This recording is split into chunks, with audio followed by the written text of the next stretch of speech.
takdir adalah sesuatu yang kita nggak bisa ubah dan semua orang pasti udah ngerti itu nggak bisa diubah.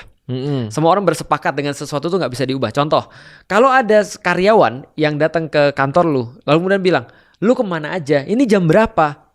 Jam 11. Lu waktu tanda tangan untuk kerja jam berapa? Jam 8 kan? Kenapa jam 11 baru datang? Dia bilang, udah takdir bos. Lu nggak percaya takdir bos? Lu bilang apa? Kalau gue jadi bosnya, gue bilang gini, takdir lu juga hari ini angkat kaki dari kantor ini. Ya kan? Kalau dia mau main takdir, kita bisa main takdir dong. Ya, ya kan? gitu ya, kita balas gitu takdir juga kan. Kalau dia nggak terima, loh aku nggak terima, emang salah gua apa? Ya udah takdir. Ya, takdir. Nah gitu kan ya, kita bisa balas begitu. Iya, kita Uno reverse. Jadi kalau salah sekalian kan gitu kan ya.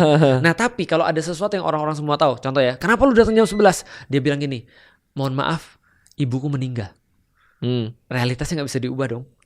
Ibunya meninggal nih. Kita bilang, kenapa kamu masih masuk kantor? Pulang aja dulu, ambil waktu, urusin ibumu dulu. Karena kita semua sudah paham bahwa ini gak bisa diubah nih, ibunya gak bisa hidup lagi. Kecuali kalau besoknya dia datang lagi, dia bilang ibunya mati lagi. Nah itu ngehe. Udah takdirnya tanda tangan surat resign. Nah betul, nah itu maksudku kan. Nah artinya kalau kita lihat berarti di dalam Islam takdir itu adalah perkara-perkara yang kita gak bisa ubah dan kita yakin itu sudah ketentuan Allah dan pasti baik bagi kita. Kalau gue ngerasa kayak gini ya, kalau misalnya gender kita, kita dilahiri oleh laki-laki siapa, atau perempuan, di mana, betul, ras itu apa, menurut gua oke lah takdir. itu takdir. Tapi kalau misalnya outcome, misalnya gini, nah ini kontroversi nih. Berapa banyak uang yang gue bisa hasilkan di umur tertentu, itu udah tertulis kalau menurut ini Islam. Itu pilihan. Nah, nanti kita bahas lagi tentang takdir yang lebih berat ya. Tapi di level ini kita bahas dulu, kita sepakati dulu itu pilihan. Itu pilihan. Nah nanti kita akan sepakati takdir mana yang nanti mencakup yang lu bahas. Yang lu pernah dengar kan ada orang lahir sudah ditentukan sebagai orang-orang yang bahagia atau sengsara, masuk surga atau masuk neraka. Ini kayaknya semua predestin dong. Termasuk kita kaya atau miskin jadi predestin dong. Nah itu kalau ditanya pada orang-orang kebanyakan, mereka langsung jawab jump to conclusion itu semua takdir. Dan itu yang lu maksud bener-bener pikiran gak produktif dan gue sepakat. Oke, berarti kita sepakati dulu ya. Ras itu takdir. Maka aku beriman, ya Allah, aku beriman kepada Engkau, aku dilahirkan sebagai orang Cina di Indonesia.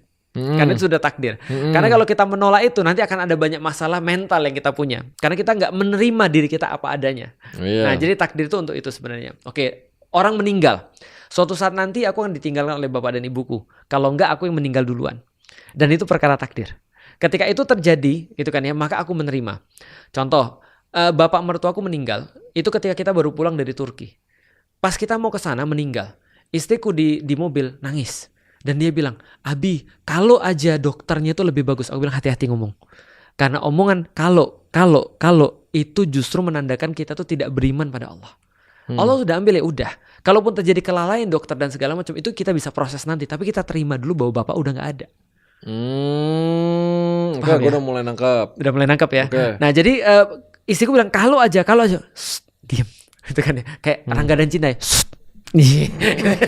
Itu kayak di mana ya? Lu nonton gak sih?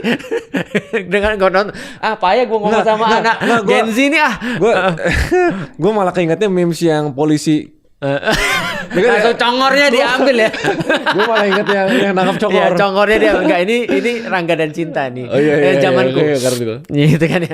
Kalau SMK dipilok gitu kan. Kok gue gak nyambung ya? Ini beda-beda generasi. Iya beda generasi kita. Oke. Nah jadi artinya aku bilang jangan ngomong kalau, andai dan segala macam. Karena andai dalam perkara ini sama aja kayak kita tuh kayak andai begini. Enggak juga. Udah ini sudah nggak ada orangnya. Udah terima dulu.